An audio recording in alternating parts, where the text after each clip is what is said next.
이 복된 주일에 허락하신 하나님의 말씀 함께 보겠습니다. 마태복음 12장 43절에서 45절 말씀입니다. 더러운 귀신이 사람에게서 나갔을 때에 물 없는 곳으로 다니며 쉬기를 구하되 쉴 곳을 얻지 못하고 이에 이르되 내가 나온 내 집으로 돌아가리라 하고 와보니 그 집이 비고 청소되고 수리되었거늘 이에 가서 저보다 더 악한 귀신 일곱을 데리고 들어가서 거하니 그 사람의 나중 형편이 전보다 더욱 심하게 되느니라. 이 악한 세대가 또한 이렇게 되리라. 아멘. 저는 이 귀한 주일에 주신 말씀을 힘입어서 은혜를 담는 그릇 시리즈로 오늘은 특별히 비움이라는 제목으로 말씀을 증거하고자 합니다.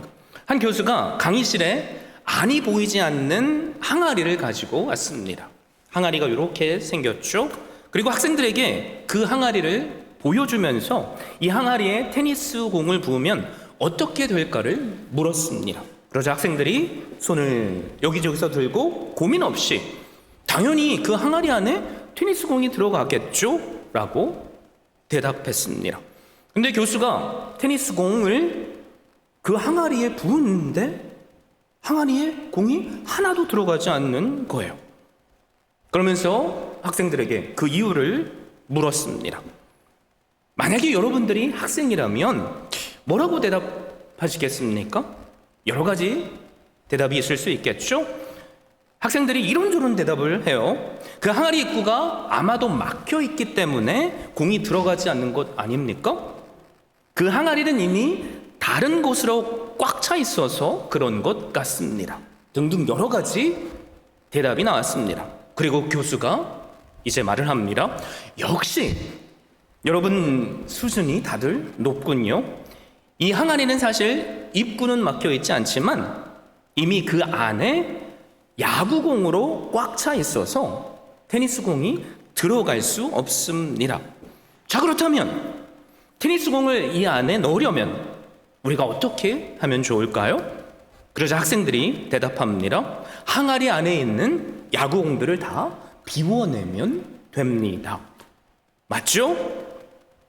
제가 여러분들에게 하고 싶은 말이 바로 이겁니다. 비워내지 않으면 채워낼 수 없습니다.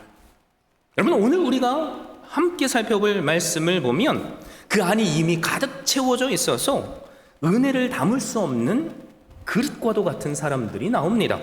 힌트를 드리자면 그들은 예수님 당시에 바리새인 서기관들이에요. 종교 지도자들입니다. 자, 그런데 대체 그 안에 뭐가 채워져 있기 때문에 주님께서 주시는 은혜를 그들이 받지 못했을까요? 함께 오늘 주신 말씀으로 알아보겠습니다. 당시 상황은 이래요. 예수님께서 병자들을 고치시고 기적을 일으키셔서 당신이 메시아 되심을 증거하셨습니다. 그러자 당시의 종교 지도자들, 즉 바리새인과 서기관들이 자신들이 누리고 있던 종교 지도자로서의 그 기득권을 위협을 받았다고 느꼈어요. 그래서 예수님을 제거하기 위해 정죄거리를 찾고 호시탐탐 기회를 엿보고 있었습니다.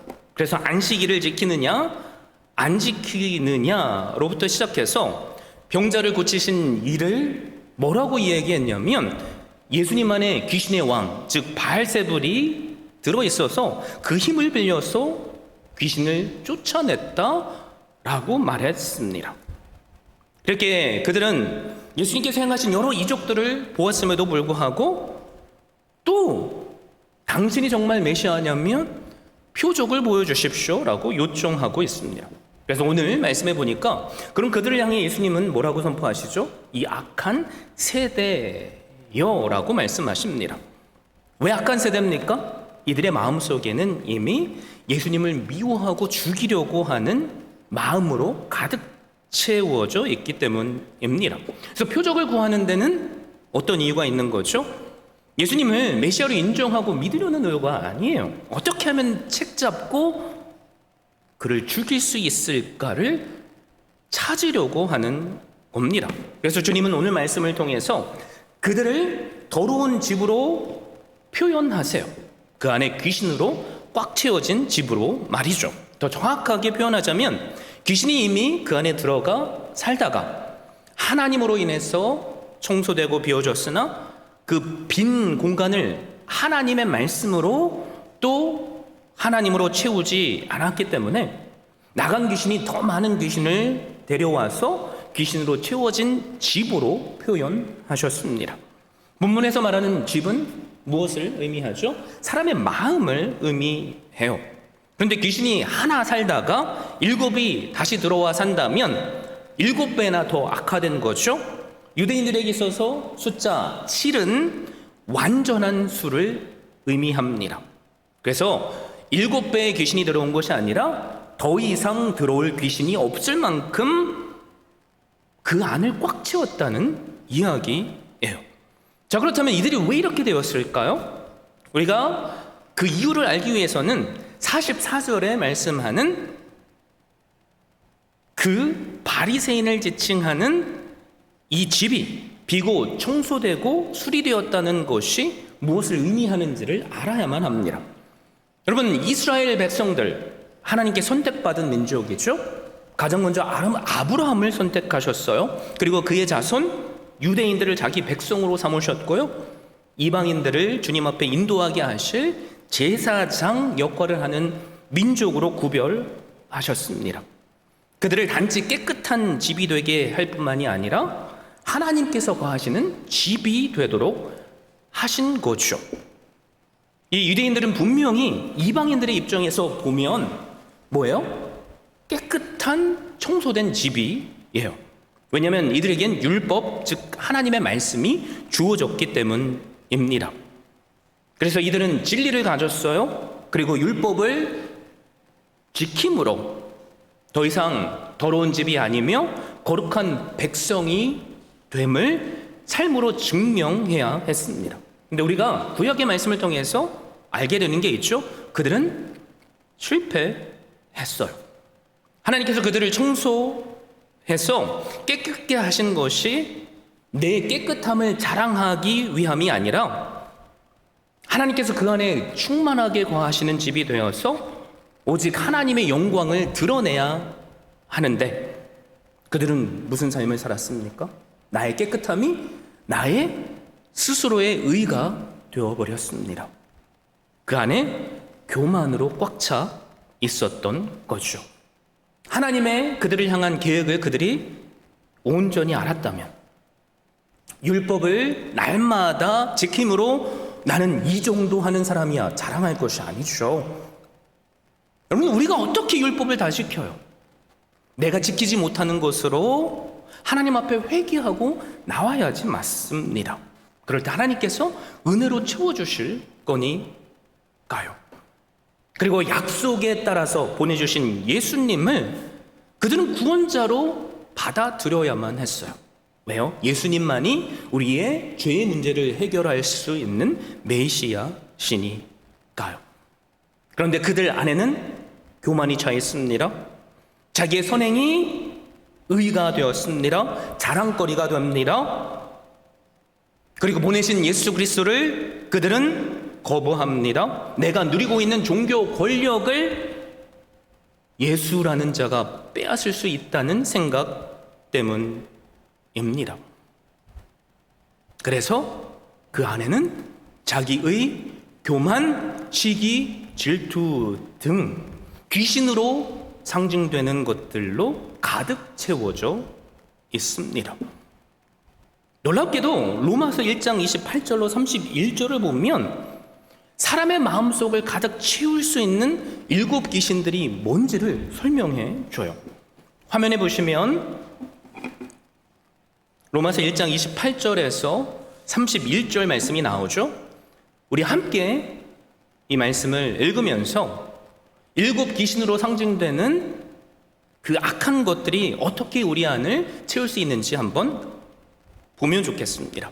다 준비되셨죠? 시작. 또한 그들이 마음에 하나님 두기를 싫어하매 하나님께서 그들을 그 상실한 마음대로 내버려 두사 합당하지 못한 일을 하게 하셨으니 모든 불의, 추악, 탐욕, 악의가 가득한 자여 시기, 살인, 분쟁, 사기, 악독이 가득한 자요, 수군수군하는 자요, 비방하는 자요, 하나님께서 미워하시는 자요, 능욕하는 자요, 교만한 자요, 자랑하는 자요, 악을 도모하는 자요, 부모를 거역하는 자요, 우매한 자요, 배악하는 자요, 무정한 자요, 무자비한 자라. 마음에 하나님 두기를 거부하니까 그 비어진 마음에 뭐가 들어와요? 모든 불의, 추악, 탐욕, 악의, 시기, 살인, 분쟁, 사기, 악독이 들어옵니다. 교만이 들어오고요, 자기 자랑이 들어와요. 하나님께서 우리에게 이 주신 말씀을 통해서 그래서 우리가 깨닫게 되는 게 뭡니까? 깨끗이 청소하고 비운 집을 그대로 내버려 두면 결국 그 안에는 더러운 것들이 들어온다는 거예요. 새 집을 사고 오랫동안 그 집을 그냥 내버려 두면 여러분 어떻게 될까요? 거미줄이 생겨요. 곰팡이가 피고요, 결국엔 귀신의 집처럼 됩니다. 그래서 깨끗한 집으로만 남아있으면 안 돼요. 그래서 주님께서 뭐라고 말씀하시죠? 빈집은 그대로 두면 모든 악한 것들이 그 안에 채워지기에 그 집이 비워졌다면 다른 곳으로 채우라고 하세요. 그래서 우리가 이 말씀을 통해서 깨닫게 되는 게 뭐죠? 이 세상엔 두 종류의 사람밖에 없습니다. 하나님을 모시는 집과 같은 사람, 반대로 귀신이 와서 그 안에 주인으로 거하는 사람. 여러분, 이 두 종류의 사람밖에 없어요. 자, 그렇다면 우리가 어떻게 나라는 집을 하나님으로 채울 수 있을까? 하나님께서 우리 안을 꽉 채우시고 어떻게 우리를 날마다 은혜로 인도해 주실 수 있을까? 그것을 함께 고민해 봐야 되겠죠? 감사하게도 하나님은 이미 우리를 위해서 그 일을 시작하셨어요. 여러분, 2000년 전에 하나님께서 더러운 귀신 들린 자들, 누구예요? 우리를 구원하시기 위해서, 죄로 가득한 불쌍한 영혼들을 구원하시기 위해서 아들 예수 그리스도를 보내주셨습니다. 죄에 노예되었던 우리에게 참된 목자를 보내주신 거죠. 예수님은 실로 하나님이시죠. 그런데 연약한 인간의 육체를 입으셨어요. 죄 없으신 그분이 이 땅에 오셔서 참 목자로서 우리를 위해서 하신 것이 무엇입니까? 우리의 죄를 대신 짊어지시고 십자가에 못 박히시고 찢기고 피를 흘려주심으로 우리를 깨끗게 해주셨습니다. 그래서 모든 인간이라는 집은 사단에게 점령당해 있기 때문에 하나님께서 우리의 죄의 문제를 해결해 주셔야 돼요. 이 죄값을 대신 치르시지 않으시면 우리는 참된 평안을 누릴 수 없습니다. 그래서 예수님께서 당하신 그 십자가는 뭐예요? 우리를 씻기시는 하나님의 능력이고요, 그분께서 지불하신 죄값은 우리를 새 생명으로 살게 하시는 하나님의 능력입니다. 그래서 예수 그리스도를 믿으면 죄인된 과거의 우리는 이제 다 지나갔어요. 우리는 새 사람이 된 거죠. 그래서 예수 그리스도를 믿는 자들의 입술의 고백은 뭐가 되어야 됩니까? 더 이상 이제는 내가 나란 집의 주인이 아니라 예수님만이 나의 주인이십니다라고 고백해야 돼요. 그래서 오늘 말씀을 우리는 먼저 돌아봐야만 됩니다. 나라는 집에 실제 살고 지배하고 있는 주인은 누군가? 여러분의 주인은 누구십니까? 우리가 어떤 주인을 모시는지에 따라 우리 인생이 바뀌어요. 집에 주인이 들어와서 그 집을 차지하고 있으면 이 주인은 집을 깨끗하게 청소합니다. 그리고 무너진 것을 다 수리하고 정리하고 집을 아름답게 꾸미죠. 집을 가지시고 렌트를 해주시는 분들이 있다면 다들 저한테 이런 말들을 하시더라고요. 목사님, 렌트를 오래 해보니까 집이 막 여기저기가 다 망가져요. 왜 그렇죠? 우리가 집을 렌트해서 살 경우 그 집은 내 집이 아니에요. 그래서 주인처럼 그 집을 돌보지 않아요. 여기가 고장나고 저기가 고장나도 그냥 사는데 불편하지 않으면 그대로 내두고 삽니다. 사람이라는 집도 마찬가지예요. 참된 주인이 들어오시면 그 집을 잘 청소하고 수리하고 정리하고 아름답게 꾸밉니다. 그러나 귀신이 들어오면 어떻게 해요? 그 집은 결국 파괴되죠. 여러분, 우리 인생이 지금 비록 파괴되었고 내 마음이 공허하다고 느끼실지라도 여러분, 우리에게는 우리의 주인 되시는 예수 그리스도가 계세요. 아멘이시죠? 그분을 나의 구주로 믿고 나라는 집에 저 먼 사랑방이 아니라 마스터 베드룸, 그 공간을 내어드리면 돼요. 그러면 그분께서 그제서야 행하시고요, 내 헤어진 마음, 내 낙심된 마음을 어떻게 해요? 회복하시고 수리하시고 아름답게 꾸며주세요. 에베소서 3장 17절에 그래서 이렇게 말씀하죠. 믿음으로 말미암아 그리스도께서 너희 마음에 계시게 하시옵고 너희가 사랑 가운데서 뿌리가 박히고 떡가 굳어져서. 예수 그리스도께서 우리의 마음의 주인으로 계시면 우리가 사랑 가운데에 거하고요, 뿌리가 박혀요. 집이 튼튼해진다는 거죠. 또 터가 굳어집니다. 그 누가 범접할 수 없는 주님께서 우리의 울타리가 되신다는 거예요. 그래서 예수 그리스도를 주인으로 모시는 사람들의 특징이 뭐예요? 그 안에 사랑이 넘쳐나요. 그런데 참 안타까운 것이 있습니다. 많은 분들이 교회에 나오지만 나라는 집을 바리새인처럼 예수님이 아니라 다른 것들로 채우는 분들이 사실 많아요. 어떤 분은 바리새인들처럼 자기 의와 교만으로 나라는 집을 채웁니다. 제가 언젠가 여러분께 말씀드렸을 거예요. 그런 분들의 특징이 뭐예요? 그분들의 입술에는 어떤 말이 나오냐면 내가라는 말이 나옵니다. 내가 이것을 했고 내가 저것을 했고 내가 없으면 이 교회는 안 돌아가고, 그러면서 한 걸음 더 나아가죠. 저 사람은 이래저래 평가해요. 바리새인들처럼 정죄합니다. 그 안에 뭐가 들어가 있는 거죠? 교만이 들어가 있는 거예요. 어떤 사람 마음속에는 미움이 들어가 있습니다. 미움 마음을 가지고 와서 예배 시간마다 하나님께 사랑을 구해요.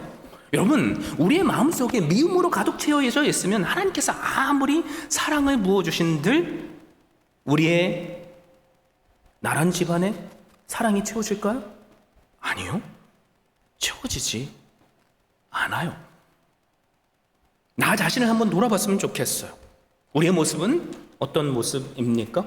꼭 기억하세요. 비우지 않으면 그 어떤 것도 채울 수 없어요. 비었다면 채워야 됩니다. 한번 예를 들어 볼게요. 한 어머니가 있었어요. 그런데 사랑하는 딸을 그만 음주운전으로 사고를 낸 사람 때문에 잃어버렸습니다. 음주운전을 한 사람이 후회하고 또 용서를 빌었지만 어머니의 마음으로 딸을 잃었잖아요. 용서가 안 되는 거예요. 그 사람이 너무나도 미웠대요. 근데 하나님을 믿으니까 하나님께 눈물로 나오고 말씀을 묵상하는 가운데 또 기도하는 가운데 마치 주님께서 이렇게 말씀하시는 것처럼 들렸대요. 내가 너를 용서한 것처럼 너도 그를 용서하라. 하나님의 말씀을 들었다고 우리가 그걸 다 순종할 수 있나요? 마음속에 화가 났대요. 하나님 어떻게 나한테 그렇게 말씀할 수 있어요? 동의가 안 됐답니다. 그럼에도 계속 매달리고 기도하는 중에 나도 모르게 그 입술에 이런 기도가 흘러나왔대요. 하나님, 죄인으로 죽을 수밖에 없는 저를 아들 예수님을 대신 죽게 하심으로 살려주신 것을 믿습니다. 용서하라고 하시니 용서하겠습니다. 그런데 저는 절대로 그 사람을 사랑할 수는 없습니다. 그것만큼은 못하겠습니다. 그런데 바로 그 주간에 주일 예배 때 설교자를 통해서 이런 말씀을 주셨대요. 여러분, 우리가 사람을 대하는 데 있어서 죄가 무엇입니까? 그 사람을 내가 미워하지만 않으면 죄가 안 되는 겁니까? 그렇지 않습니다. 미워하지만 않으면 죄가 안 되는 것이 아니라 사랑하지 않는 것이 죄입니다. 내가 이미 용서했고 오래오래 참았다고 합시다. 그러면 그것이 죄가 아닙니까? 그렇지 않습니다. 사랑하지 않으면 여전히 죄입니다. 미움이라는 마음을 용서로 비워냈다고 그게 끝이 아니라는 거죠. 그 공간을 사랑으로 채우지 않으면 그 사람의 마음은 결국 어떻게 돼요?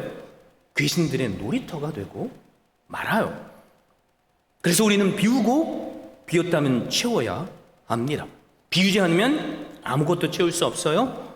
그런데 비웠다고 채우지 않으면 바로 우리의 마음은 귀신들의 놀이터가 됩니다. 혹시 우리의 마음속에 비워할 것들이 있습니까? 예수님께서 나를 살리시기 위해 어떻게 하셨는지 날마다 묵상하시고 그것이 미움이든 그 어떤 것이든 비워내십시오. 그리고 비우셨습니까? 그 비워진 자리를 십자가의 사랑으로 채워주십시오. 자, 십자가의 사랑으로 나라는 집을 채운다는 것이 뭘 의미할까요? 하나님의 말씀으로 내 마음을 채우는 거예요. 여러분, 말씀이 내 마음속에 채워지면 어떻게 되죠? 하나님께서 뭐 하라고 시키지 않아도 우리는 자원해서 말씀대로 순종하게 돼요. 내 마음이 한 생각으로 계속해서 채워지면 나도 모르게 그런 행동을 우리가 하잖아요. 그래서 채움의 시작은 말씀으로 내 자신을 채우는 거예요. 그러면 저절로 하나님의 말씀이 살아서 우리 안에 역사하시고 우리로 순종하게 이끄십니다. 주님께서 우리에게 뭐라고 말씀하셨어요? 너 이거 해, 저거 해라고 말씀하시지 않으셨죠? 수고하고 무거운 짐진 자들아 다 내게 오래요. 그리고 내가 너로 쉬게 하시겠답니다. 말씀에 충만한 은혜를 주시고 그 말씀이 내 안에서 살아서 역사해서 순종하게끔 인도해 주신다는 거죠. 여러분, 그래서 꼭 기억하십시오. 신앙이라는 곳은 중간지대가 없어요. 예수님을 주인으로 모시는 사람, 귀신을 주인으로 모시는 사람 딱 두 사람만 있습니다. 이 시간 여러분께 사랑으로 권면드립니다. 예수님을 나의 구주로 맞아 들이십시오. 다시 말씀드리지만 저 게스트룸이 아니라 저 지하 베이스멘트가 아니라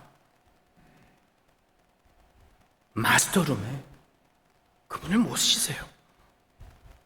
그러면 그분이 우리의 주인으로 당신이 행하실 일을 하실 겁니다. 그분이 주인된 우리를 변화시켜 주신 것처럼 우리의 죄를 깨끗게 해주신 것처럼 우리의 기도를 들으시고 혹시 병든 자가 있어요? 병을 고치시는 그 은혜를 허락하실 거예요. 상심된 자가 계십니까? 기도하는데 듣지 않으시는 것처럼 느끼시는 분이 계십니까? 우리의 기도를 들으시고 상심된 마음을 기쁨으로 바꿔주실 겁니다. 왜요? 나라는 집은 더 이상 내게 아니니까요. 주님이 주인이세요. 그분이 주도해서 나라는 집을 가꾸시고 채우시고 또 아름답게 꾸미실 겁니다. 그래서 꼭 기억하세요. 주인이 있는 집은 도둑들이 못 들어와요. 귀신들이 못 들어와요. 왜요? 주인이 집을 지키니까요. 울타리를 쳐서 도둑이 들어오지 못하게 하고요. 그리고 날마다 그 집을 가꾸고 지킵니다. 그래서 신명기 28장 7절에는 이렇게 말씀해요. 여호와께서 너를 대적하기 위해 일어난 적군들을 내 앞에서 패하게 하시리라. 그들이 한 길로 너를 치러 들어왔으나 내 앞에서 7길로 도망하리라. 여호와 하나님을 나의 주인으로 모시는 자는 적군이 아무리 나를 치러 온다고 할지라도 누가 우리를 지켜주신다고요? 하나님께서 지켜주시고요. 그들이 한 길로 나를 치러 왔을지라도 혼비백산에서 7길로 도망가게 하신대요. 여러분, 이 하나님이 우리의 주인이시면 우리 안에 근심이 있을 수 있을까? 있어도 기쁨으로 바꿔주시는 은혜를 누리게 됩니다. 그렇죠? 우리 안에 질병에 문제가 있어도 그것을 치유하시는 은혜를 누리게 됩니다. 여러분, 우리 모두가 예수님을 믿지만 그냥 나라는 마음의 집을 내버려 두면 사탄 마귀가 어떻게 아는지 교묘하게 틈을 타서 내 마음에 들어와요. 때로는 미움으로 들어오고요, 때로는 시기로 들어오고요, 때로는 분쟁으로 들어와요. 그러게 우리가 해야 할 일이 뭐죠? 십자가의 은혜를 바라보며 날마다 나의 죄를 씻기시는 그 은혜 안에 거하면 되고요, 내 마음을 깨끗하게 하신 그분께 나를 온전히 내어드리고 그분의 말씀으로 채우면 됩니다. 그러면 그분께서 일하세요. 나라는 그릇을 날마다 정결케 해주시고 또 넘치도록 채워주시는 그 은혜, 회개함으로 비우는 사람, 또 말씀으로 채우는 사람만이 누릴 수 있음을 확신하시고, 이 시간 주님, 제가 은혜를 담는 그릇, 온전히 주님을 내 마음의 주인으로 모시는 그 한 사람이 되겠습니다 라고 결단하면 좋겠습니다.